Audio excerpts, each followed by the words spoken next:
દ્વારકામાં ₹80 લાખની નકલી દવાનો જથ્થો ઝડપાયો છે। યમન મોકલાય તે પહેલા જ એસઓજી પોલીસે કૌભાંડ ઝડપી પાડ્યું છે। નાના માંઠા ગામ પાસે વ્હીકલ રોકી પોલીસે રેડ પાડી અને બિલ વિનાના ગેરકાયદે 116 બોક્સ કેપ્સ્યુલના મળી આવ્યા। 9.50 લાખથી વધુ પ્રેગાબાલિન કેપ્સ્યુલનો જથ્થો જપ્ત કરવામાં આવ્યો। ઝડપાયેલી દવાની કિંમત 80,77,000થી વધુની થાય છે। પુણે અને મુંબઈની કંપનીમાંથી દવાનો જથ્થો મંગાવવામાં આવ્યો હતો। નકલી દસ્તાવેજો બનાવી વિદેશ મોકલવાનું કૌભાંડ ઝડપી પાડવામાં આવ્યું। પોલીસે 5 આરોપીઓ સામે ગુનો નોંધ્યો છે।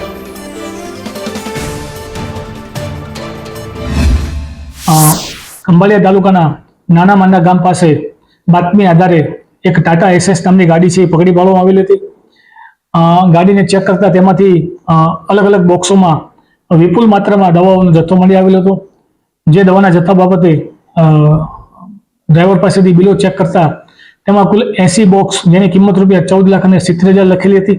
જ્યારે સ્પોટ ઉપર મળી આવેલ જથ્થાને વેરીફાઈ કરતા કુલ 121 બોક્સ જેની કિંમત ₹80,77,861 થતી હોય। આમ બિલમાં દર્શાવેલ જથ્થો તેમજ સ્પોટ ઉપર મળી આવેલ જથ્થામાં ખૂબ જ મોટા પ્રમાણમાં વિસંગતતા જણાતા સમગ્ર જથ્થાને શંકાસ્પદ ગણી BNSS 106 મુજબ સીઝ કરવામાં આવેલ હતો। તરફ જામનગર શહેરમાં ફાયર વિભાગ દ્વારા ટ્યુશન ક્લાસીસ પર સઘન ચેકિંગ હાથ ધરવામાં આવ્યું છે। લખનૌમાં બનેલી આગની કમનસીબ દુર્ઘટના બાદ સમગ્ર દેશની શૈક્ષણિક સંસ્થાઓમાં અગ્નિ સુરક્ષાને લઈને ચિંતા વધી છે। આ ઘટનાના પગલે જામનગર મ્યુનિસિપલ કમિશનરની સૂચનાથી ફાયર વિભાગની અલગ અલગ ટીમો એક્શન મોડમાં આવી ગઈ છે। શહેરમાં વોર્ડ વાઇઝ ટીમો બનાવી ટ્યુશન ક્લાસીસમાં ફાયર સેફટીના નિયમો અને માન્ય ફાયર NOC અંગે તપાસ કરવામાં આવી રહી છે। ગુરુદ્વારા નજીક આવેલી સોમૈયા ક્લાસીસ અને લીમડા લાઇન વિસ્તારની સ્મિતા ક્લાસીસમાં નિયમોના ઉલ્લંઘન બદલ સીલિંગની કાર્યવાહી કરવામાં આવી છે। જ્યાં જ્યાં NOC ન જણાતા ત્યાં સીલ મારવાની પ્રક્રિયા અત્યારે ચાલુ છે। બાકી NOC હોય અને આ સિસ્ટમ કાર્ય જ ના હોય તો ત્યાં નોટિસ દેવાની પ્રક્રિયા ચાલુ તો લીમડા લાઇનમાં સીલ માર્યું છે સ્મિતા ક્લાસીસમાં અને બીજું સોમૈયા ક્લાસીસમાં। બાકી અલગ અલગ સ્થળોએ અમે ચેકિંગ હાથ ધરશું। જ્યાં જ્યાં NOC નહીં જણાય ત્યાં અમે સીલની પ્રક્રિયા કરશું। સાબરકાંઠા જિલ્લાના પ્રાંતિજ તાલુકાના નવા બાકરપુર ગામે કન્યા કેળવણી મહોત્સવ અને શાળા પ્રવેશોત્સવની ઉજવણી કરવામાં આવી છે। નવા બાકરપુર પ્રાથમિક શાળા ખાતે નવા અને જૂના બાકરપુર પ્રાથમિક શાળાનો સંયુક્ત પ્રવેશોત્સવ કાર્યક્રમ યોજાયો હતો। આ શૈક્ષણિક કાર્યક્રમમાં વિદ્યાર્થીઓ, વાલીઓ, શિક્ષકો, SMCના સભ્યો અને ગ્રામજનો મોટી સંખ્યામાં ઉપસ્થિત રહ્યા હતા। કાર્યક્રમમાં પ્રાંતિજ તલોદ વિસ્તારના ધારાસભ્ય ગજેન્દ્રસિંહ પરમાર ખાસ હાજર રહ્યા હતા। અમારા પદાધિકારીઓ સાથે અને અધિકારી મિત્રો સાથે આજે આખા પ્રવેશોત્સવ કરાવાયો। શાળામાં નાના ભૂલકાઓને પ્રવાસ અપાયો, આંગણવાડીમાં પ્રવાસ અપાયો અને આવનારા ભવિષ્ય માટે આ બાળકોની ખૂબ પ્રગતિ થાય તે માટે હું પરમાત્માને પ્રાર્થના કરું છું અને એમનું ભવિષ્ય ખૂબ સારું થાય અને શાળાના બિલ્ડિંગ પર સરકારે ખૂબ સારા બનાવ્યા છે તો બાળક શાંતિથી ભણી શકે। મે 2026માં યોજાયેલી CA ઇન્ટરમીડિયેટ પરીક્ષાના પરિણામોમાં અમદાવાદના વિદ્યાર્થીઓએ રાષ્ટ્રીય સ્તરે શાનદાર પ્રદર્શન કરીને શહેરનું નામ રોશન કર્યું છે। અમદાવાદના મોક્ષ રાઠોડે ઓલ ઇન્ડિયા 5મો રેન્ક મેળવીને મોટી સિદ્ધિ હાંસલ કરી। આ ઉપરાંત સ્તુતિ ગોયંકાએ દેશભરમાં 10મો ક્રમાંક અને શર્મા કન્હૈયાએ ઓલ ઇન્ડિયા 40મો ક્રમાંક મેળવીને અમદાવાદનું ગૌરવ વધાર્યું છે। ग्रुप 1 में मेरा हमेशा से स्टार्टिंग से ही फोकस था अकाउंटिंग, क्योंकि अकाउंटिंग आपको पूरा प्रैक्टिकल सब्जेक्ट है तो आपको काफ़ी मार्क्स मिल सकते हैं। एंड ग्रुप 2 में कॉस्टिंग भी थोड़ा कंसेप्चुअल क्लैरिटी हो so it can help you a lot in getting marks.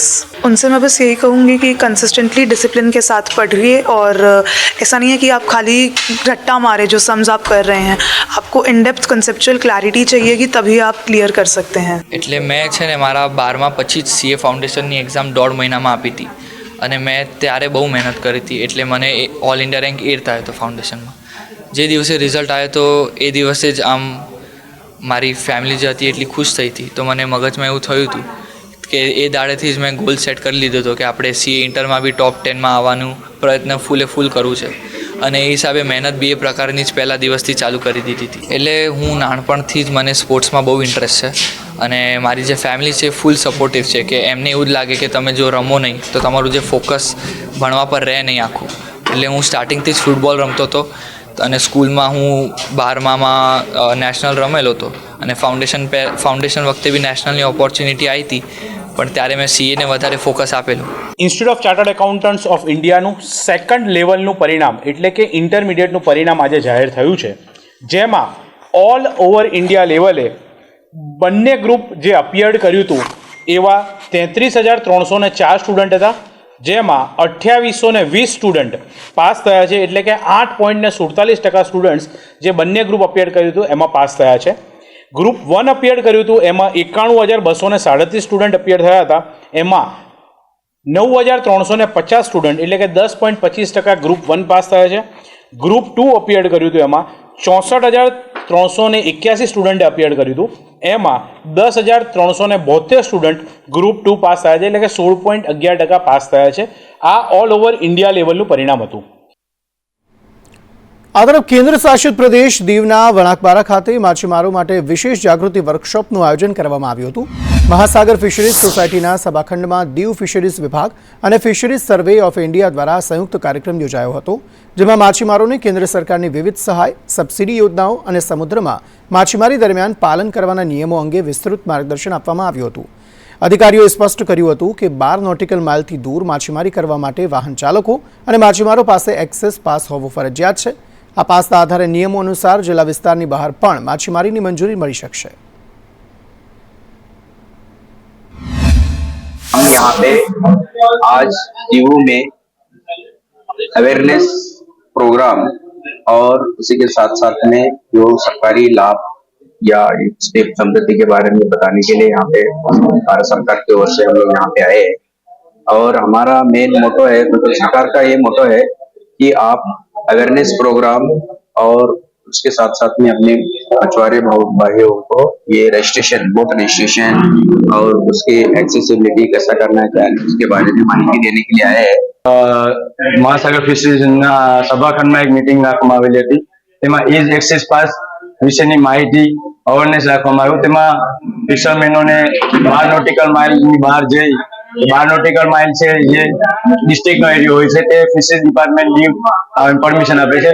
12 nautical mile થી 200 નોટિકલ માઇલ સુધી જવા માટે એની અંદર જે ફિશિંગ કરવા માટે ભારત સરકારની પરવાનગી લેવામાં આવે છે, જેને ઇઝ એક્સેસ પાસ કહેવામાં આવે છે. ઇઝ એક્સેસ પાસ બધા ફિશરમેનોને, બધા બોટ માલિકોને એ ફરજિયાત બનાવવાનું છે, તેની માહિતી આપવામાં આવી. તો બધા બોટ માલિકો પણ તેના માટે એક્સેપ્ટ કરીને બધા એજ એક્સેસ પાસ બનાવવા માટે રેડી છે ને બધા બનાવે છે. હાલ પણ એ પ્રક્રિયા અત્યારે ચાલુ જ છે અહીંયા ઓફિસમાં. બધા ફિશરમેન ભાઈઓને આ એક્સેસ પાસ ફરજિયાત બધાને બનાવવાનું છે અને આપણે ગમે ત્યાં ફિશિંગ કરી શકીએ એના માટે આ પુરાવો જરૂરી છે. અમે ચાહીએ છીએ કે એક્સેસ પાસમાં એ જેટમાં જે બહાર ડીપસી ફિશિંગમાં ફિશિંગ કરવા માટેની પરવાનગી આમાં મળે છે, તો અમે ભારત સરકાર પાસે એવી પણ માંગ કરી છે કે જે ડીપસી ફિશિંગની વેસલ છે એમાં અમને પૂરેપૂરો સહયોગ મળે. જે ભારત સરકારની PMSSY સ્કૂલની યોજના અત્યારે લાગુ કરવા જઈ રહી છે, તો એમાં અમારા ફિશરમેનને ફાયદો થાય અને ડીપસી ફિશિંગમાં ધંધો કરી શકે અને આગળ વધી શકે એવી આશા રાખીએ છીએ. એક્સેસ પાસ છે એ આપણે 12 નોટિકલ માઇલની બહાર આપણે ધંધો કરવાનો.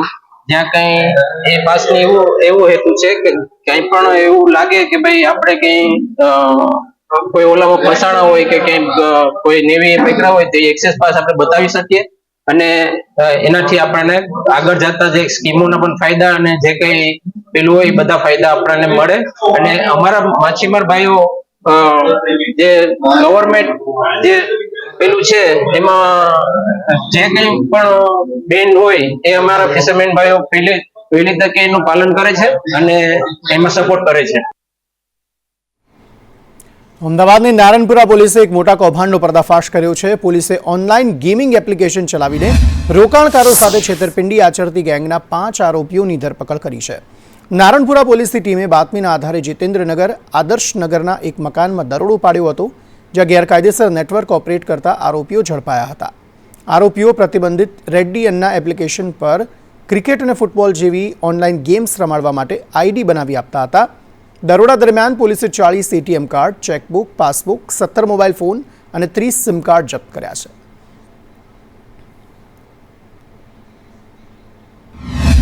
કે આદર્શનગરના વિસ્તારના કોઈ એક મકાનમાં 4-5 માણસો ભાડે રાખી મકાન અને ઓનલાઈન ગેમિંગ કે ઓનલાઈન જુગાર રમાડી રહેલા છે. બાતમી વેરીફાઈ કર્યા બાદ ડિસ્ટાફ પીએસઆઈ એયુ તરાલ અને સર્વેલન્સ સ્ક્વોડના અન્ય પોલીસ કર્મચારીઓ દ્વારા જગ્યા ઉપર રેડ કરવામાં આવી. જગ્યા ઉપરથી 5 આરોપીઓને પકડી લેવામાં આવેલા છે. તેમની પાસેથી એક લેપટોપ, એક રાઉટર, 40 અલગ અલગ બેંકના ડેબિટ કાર્ડ, 17 અલગ અલગ કંપનીના મોબાઈલ ફોન અને 20 જેટલા અલગ અલગ કંપનીના સિમ કાર્ડ બરામદ કરવામાં આવેલા છે. આ તરફ વલસાડના સાંસદ ધવલ પટેલે ડુંગરડાથી વઘઈ સુધી નેરોગેજ ટ્રેનના જનરલ કોચમાં સામાન્ય મુસાફરો સાથે પ્રવાસ કરીને વિસ્તારની રેલવે સુવિધાઓનું નિરીક્ષણ કર્યું હતું. મુસાફરી દરમિયાન સાંસદે આદિવાસી વિસ્તારના લોકો સાથે સીધો સંવાદ સાધીને તેમની પાયાની સમસ્યાઓ અને જરૂરિયાતો વિશે માહિતી મેળવી હતી. આ મુલાકાત દરમિયાન ડુંગરડા ખાતે આવેલા આશરે 110 વર્ષ જૂના ઐતિહાસિક રેલવે પુલનું પણ બારીકાઈથી નિરીક્ષણ કરવામાં આવ્યું હતું. રેલવે પુલની જર્જરિત સ્થિતિને ધ્યાને રાખીને સાંસદે તેની તાત્કાલિક મરામત માટે કેન્દ્રીય રેલવે મંત્રી સમક્ષ રજૂઆત કરવાની સ્થાનિકોને ખાતરી આપી છે.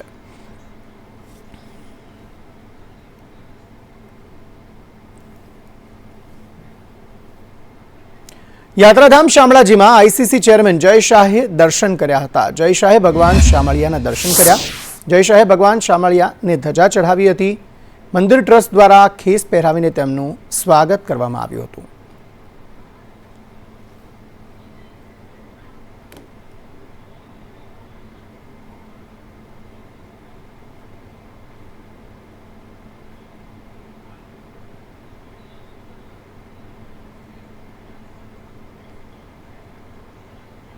કેન્દ્રીય ગૃહમંત્રી અમિત શાહ ગુજરાત આવશે. 27 અને 28 જૂન 2 દિવસ તેઓ ગુજરાતના પ્રવાસે છે. અમદાવાદ, ગાંધીનગરના કાર્યક્રમોમાં તેઓ હાજરી આપશે. ગાંધીનગર મહાત્મા મંદિર ખાતે એક કાર્યક્રમ યોજાશે. રાણીપમાં વિકાસ કાર્યોના કાર્યક્રમો યોજાશે, જેમાં તેઓ હાજરી આપશે.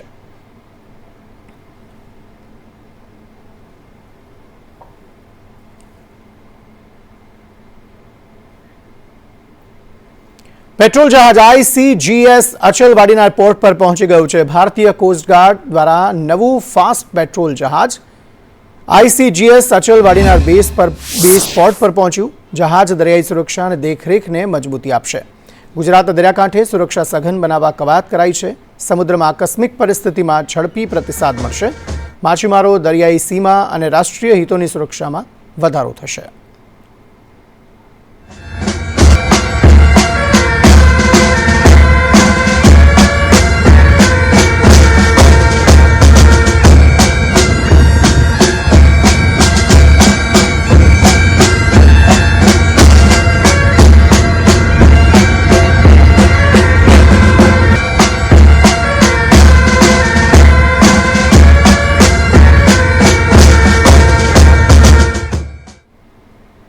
તો અમદાવાદ શહેરમાં તંત્રએ ભિક્ષુક મુક્તિ અને બાળ સુરક્ષા અભિયાન શરૂ કર્યું છે. પોલીસ અને AMCની આ સંયુક્ત કામગીરીમાં 3 દિવસમાં 125થી વધુ ભિક્ષુકોએ રેસ્ક્યુ કરવામાં આવ્યા છે, જેમાં ઘણા બાળકો પણ સામેલ છે, જેમને શિક્ષણના માધ્યમથી મુખ્યધારામાં લાવવાની તૈયારીઓ કરાઈ છે. પણ સવાલ એ છે કે શું આ અભિયાન સફળ થશે?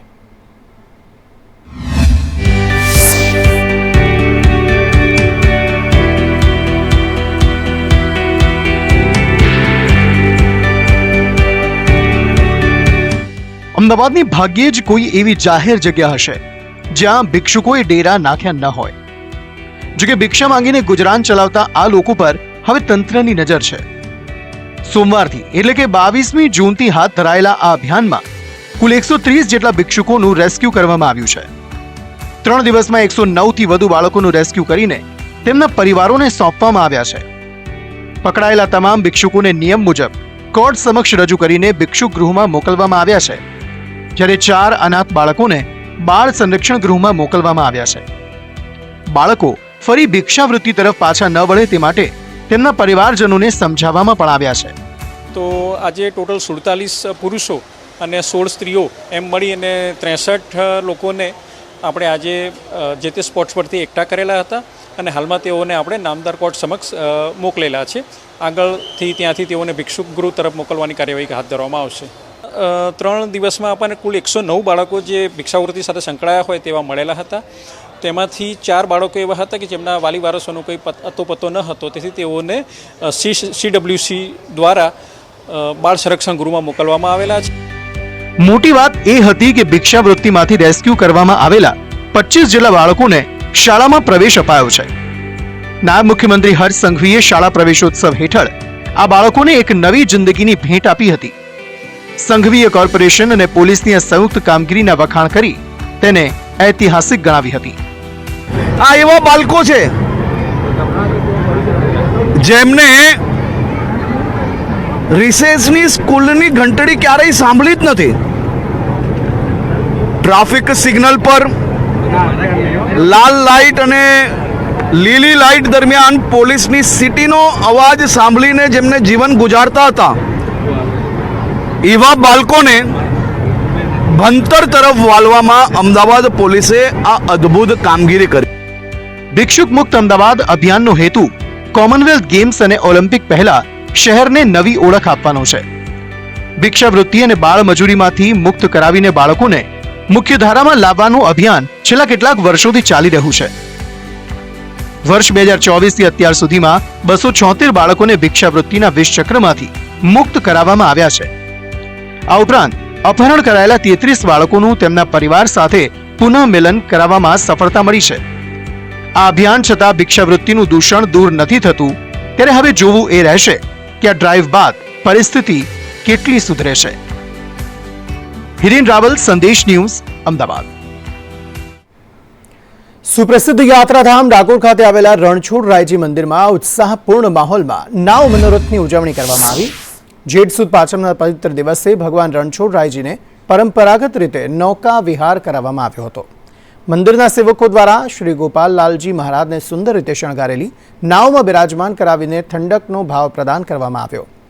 આ વર્ષના પ્રથમ નાવ મનોરથના અલૌકિક દર્શન કરવા માટે મોટી સંખ્યામાં ભાવિક ભક્તો ડાકોર ઉમટી પડ્યા હતા.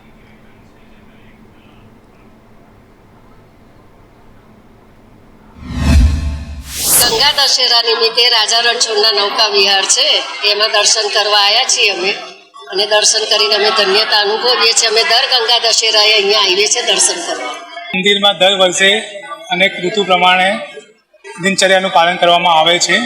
તો આજે ગંગા દશમીના પાવન પ્રસંગે અહીંયા નૌકા વિહાર નાવ મનોરથનું આયોજન કરવામાં આવેલ છે. ભગવાન નૌકામાં ઝૂલી રહ્યા છે અને ભક્તો એ દ્રષ્ટિને આનંદની લાગણી અનુભવે છે. ગુજરાત સરકાર વર્ગ 1 અને વર્ગ 2ની ભરતી પ્રક્રિયામાં એક ઐતિહાસિક ફેરફાર કરવાની તૈયારીમાં હોવાનું સામે આવ્યું છે. સંદેશ ન્યૂઝના હાથ લાગેલા સામાન્ય વહીવટ વિભાગના એક અતિ ગોપનીય પત્રએ રાજ્યના લાખો સ્પર્ધાત્મક પરીક્ષાના ઉમેદવારોમાં ચર્ચા જગાવી છે. પ્રસ્તાવ મુજબ હવે વર્ગ 1 અને વર્ગ 2ની ભરતીમાં વર્ષોથી ચાલતી અનુભવની જોગવાઈ દૂર કરવામાં આવી શકે છે.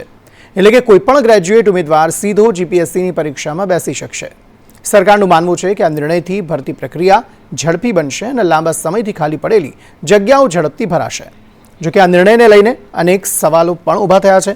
વિદ્યાર્થી નેતાઓ અને યુવાનોનો આક્ષેપ છે કે નિયમિત પરીક્ષાઓ લેવામાં નિષ્ફળ રહેલું તંત્ર પોતાની નાકામી છુપાવવા નિયમોમાં ફેરફાર કરી રહ્યું છે. શું આ નિર્ણય ખરેખર યુવાનોના હિતમાં છે કે પછી ભરતી પ્રક્રિયાની ખામીઓ પર પડદો પાડવાનો પ્રયાસ છે, તે સવાલ થઈ રહ્યો છે.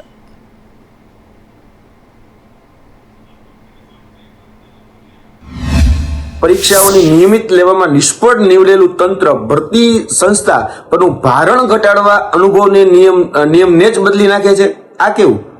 એમાં સ્પષ્ટપણે લખ્યું છે કે ભાઈ અમારે સંસ્થાઓનું પણ ભારણ ઘટાડવું છે. શા માટે ઘટાડવું છે ભાઈ?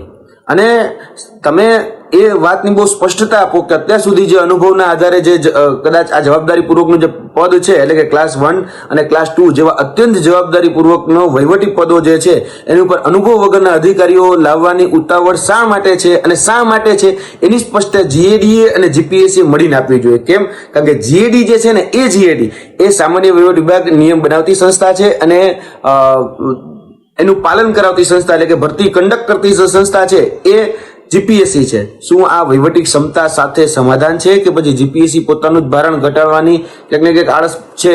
એટલે એ બહુ અસ્પષ્ટ દેખાઈ રહ્યું છે. સવાલ એ છે કે આ ભરતી નિયમો બદલવા પાછળ સરકારનો હેતુ શું છે? આક્ષેપ એવા પણ થઈ રહ્યા છે કે યુવાનોને માત્ર આશ્વાસન આપવા માટે આ ઐતિહાસિક ભરતીના જે નિયમો છે તેને હટાવવામાં આવી રહ્યા છે. જોવાનું રહ્યું કે આ સંવેદનશીલ મુદ્દામાં સરકાર હવે શું નિર્ણય કરી રહી છે. સહયોગી જેવીરસિંહ રાઠોડ સાથે હું નિર્મલ દવે, સંદેશ ન્યૂઝ, ગાંધીનગર.